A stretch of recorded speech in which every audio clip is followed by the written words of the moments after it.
Here's what we know. The United States has been in a many months-long trade war with China. That trade war has had significant impacts on the global economy and has put the Trump administration under a lot of pressure to get a deal done between our two countries. So here we are. The U.S. and China have reached what the president is calling phase one of the trade deal he hopes to reach. We've come to a deal, pretty much subject to getting it written. And here's what at least he says they've agreed on so far in concept. China has agreed to increase its annual purchases of agriculture to up to $50 billion a year. If that happens, it's a huge deal because you know American farmers were hit hard by this trade war with China, and U.S. agricultural exports have not exceeded $30 billion in the last 10 years.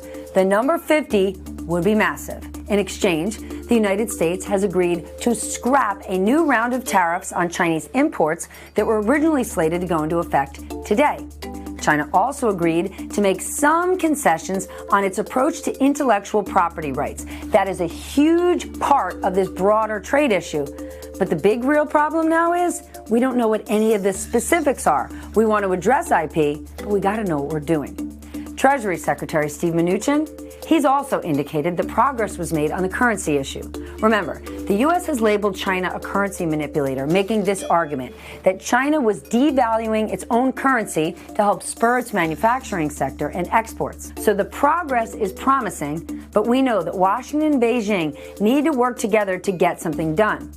But according to Trump, he says he and Xi Jinping could lock down a final deal in the next month.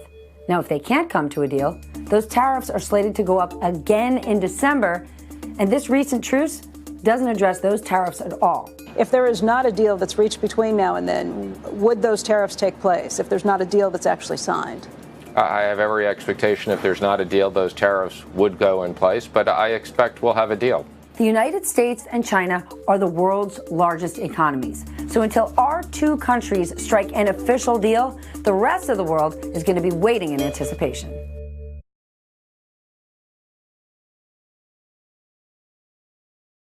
Hey, NBC News viewers, thanks for checking out our YouTube channel. Subscribe by clicking on that button down here and click on any of the videos over here to watch the latest interviews, show highlights, and digital exclusives.